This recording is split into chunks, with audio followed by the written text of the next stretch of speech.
हरे कृष्णा। आप सभी को पाप मोचनी एकादशी की बहुत सारी शुभकामनाएं। ये एकादशी अपने नाम के अनुसार ही समस्त पापों का नाश करने वाली है। जैसा कि आप सब जानते हैं, हम आज यानी द्वादशी के दिन इस एकादशी व्रत का पालन कर रहे हैं, क्योंकि ये महाद्वादशी है। लेकिन आप में से कुछ भक्तों ने कल भी एकादशी व्रत का पालन किया था, तो इसलिए पाप मोचनी एकादशी की पौराणिक कथा हम कल ही अपने चैनल पर अपलोड कर चुके हैं और आज हम इसी एकादशी से जुड़ी हुई एक सुंदर पौराणिक कथा का श्रवण करेंगे, जिसे हमने अपने वैदिक शास्त्रों से लिया हुआ है। तो चलिए आज की कथा का आरंभ करते हैं। एक समय माता पार्वती और भगवान शिव कैलाश पर बैठे हुए थे। उस समय देवी पार्वती ने भगवान शिव से जिज्ञासा प्रकट करते हुए कहा, हे महेश्वर, प्रत्येक मास में कौन कौन से महोत्सव आते हैं, किस किस का पालन करना चाहिए और उनके लिए उत्तम विधि विधान क्या है, किस महीने के देवता कौन से हैं, किन की पूजा करनी चाहिए और उस पूजन की महिमा कैसी है तथा वह किस तिथि को करना उचित है। कृपया इन सभी विषय में मुझे विस्तार से बताएं। माता पार्वती की बात सुनकर भगवान शिव ने कहा, हे देवी, मैं तुम्हें प्रत्येक मास के समस्त उत्सवों की विधि बताऊंगा, लेकिन सबसे पहले मैं तुम्हें चैत्र मास के विषय में बताता हूँ। ध्यान पूर्वक सुनो। शुक्ल पक्ष में विशेषकर एकादशी तिथि के दिन चैत्र मास में भगवान को झूले पर बिठाकर उनकी पूजा करनी चाहिए। इसे दोलारोहण का उत्सव कहा जाता है। इस उत्सव को बड़े भक्ति भाव के साथ विधि पूर्वक मनाना चाहिए।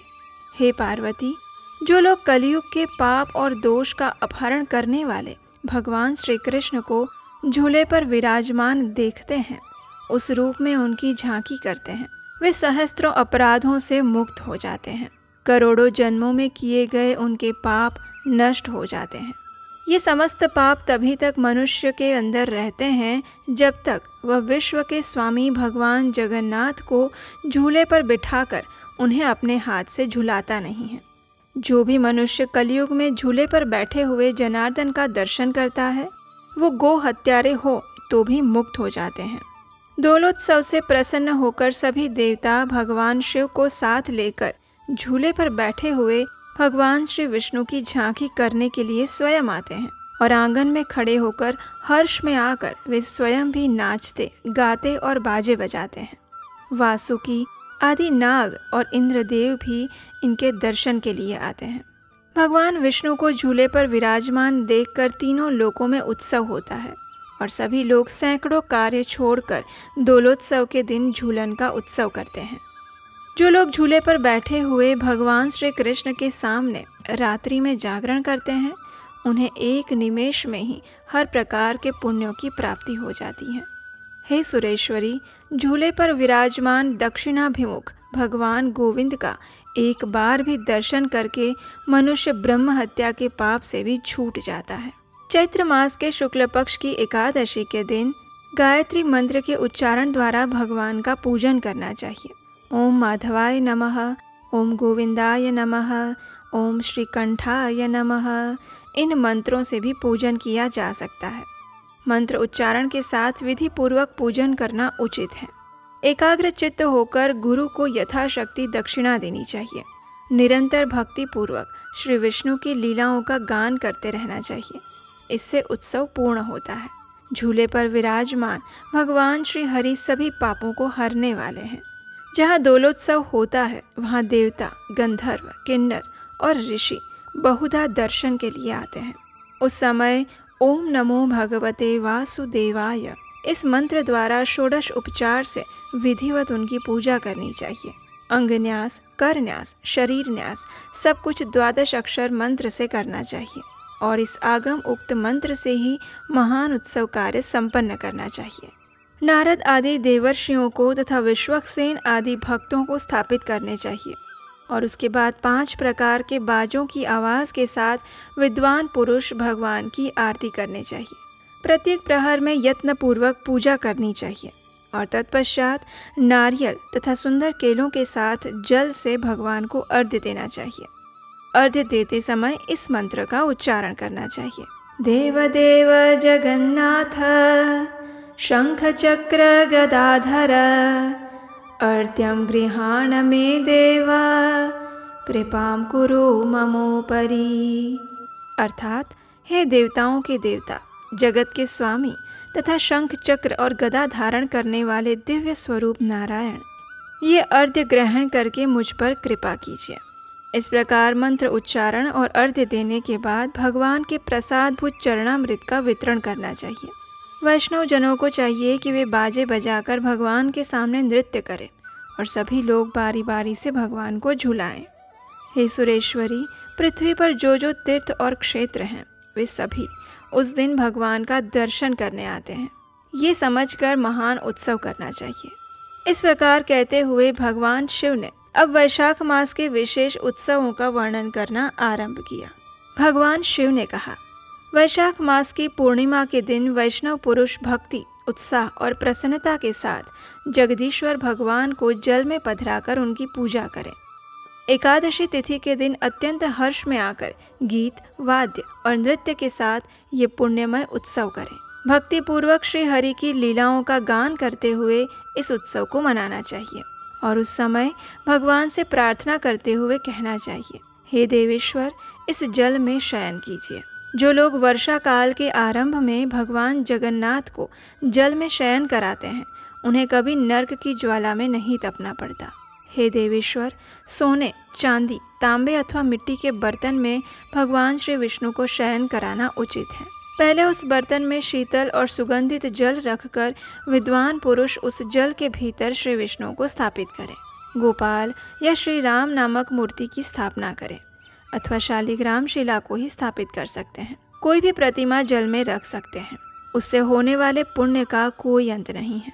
पृथ्वी पर जब तक पर्वत, लोक और सूर्य की किरणें विद्यमान हैं, तब तक उसके कुल में कोई नरकगामी नहीं होता। इसलिए ज्येष्ठ मास में श्री हरि को जल में पधराकर उनकी पूजा करनी चाहिए। इससे मनुष्य प्रलय काल तक निष्पाप बना रहता है। ज्येष्ठ और आषाढ़ के समय तुलसी दल से वासित शीतल जल में भगवान धरणीधर की पूजा करें। जो लोग ज्येष्ठ और आषाढ़ मास में अनेक प्रकार के पुष्पों से जल में स्थित श्री केशव की पूजा करते हैं, वे यम यातना से छूट जाते हैं। भगवान विष्णु जल के प्रेमी हैं। उन्हें जल अत्यंत प्रिय है, इसलिए वे जल में शयन करते हैं और इसलिए गर्मी के समय में विशेष रूप से जल में स्थापित करके ही श्री हरि का पूजन करना चाहिए। इस कथा को आगे बढ़ाते हुए भगवान शिव देवी पार्वती से कहते हैं, हे पार्वती, सूर्य के मिथुन और कर्क राशि पर स्थित होने के समय जिसने भक्ति पूर्वक जल में श्री हरि की पूजा की है और विशेषतः द्वादशी तिथि के दिन जिसने जलशाही विष्णु का अर्चन किया है, उसने मानो कोटि शत यज्ञों का अनुष्ठान कर लिया है। जो वैशाख मास में भगवान माधव को जल पात्र में स्थापित करके उनका पूजन करते हैं, वे इस पृथ्वी पर मनुष्य नहीं देवता है। जो द्वादशी की रात्रि में जल पात्र में गंध डालकर उसमें भगवान गरुड़ ध्वज की स्थापना करते हैं, पूजा करते हैं, वे मोक्ष के भागी बन जाते हैं। जो श्रद्धा रहित, पाप आत्मा, नास्तिक, संशयात्मा और तर्क में स्थित रहने वाले हैं, ये 5 व्यक्ति पूजा के फल के भागी नहीं बनते। इस प्रकार जो जगत के स्वामी महेश्वर श्री विष्णु को सदा जल में रखकर उनकी पूजा करता है, वह मनुष्य सदा के लिए महापापों से भी मुक्त हो जाता है। जल में भगवान की पूजा करते समय इस मंत्र द्वारा जल को अभिमंत्रित करना चाहिए और ये मंत्र है, ओम क्लीं कृष्णाय गोविंदाय गोपी जन वल्लभाय नमः। उसके बाद अर्घ्य अर्पित करने के लिए इस मंत्र का उच्चारण करें। देव देव महाभाग श्रीवत्स कृतलांछन महादेव नमस्तेस्तु नमस्ते विश्वभावन अर्घ्यं गृहाण भो देव मुक्तिं मे देहि सर्वदा।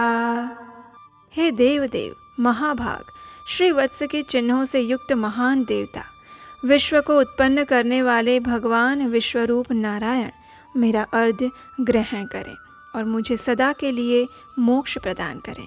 जो मनुष्य इस प्रकार से नाना पुष्पों को अर्पित करके गरुड़ासन भगवान विष्णु की पूजा करता है, वो समस्त बाधाओं से मुक्त होकर श्री विष्णु के सायुज्य को प्राप्त करता है।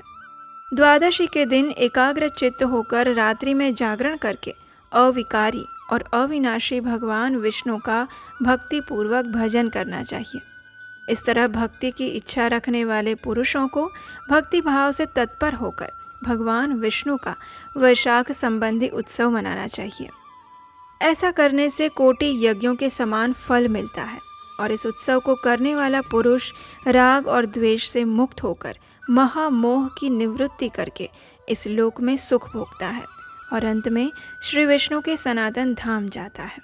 वेद के अध्ययन से रहित और शास्त्र के स्वाध्याय से शून्य मनुष्य भी श्री हरि की भक्ति पाकर वैष्णव पद को प्राप्त कर सकते हैं। इस प्रकार कहते हुए भगवान शिव ने अपनी कथा का समापन किया। तो ये थी आज की पाप मोचनी विशेष एकादशी कथा। हमें आशा है कि ये कथा आपने पहली बार सुनी होगी और आपको अच्छी लगी होगी। अगर ऐसा है तो इसे लाइक कीजिए और अपने मित्रों में सभी को शेयर कर दीजिए।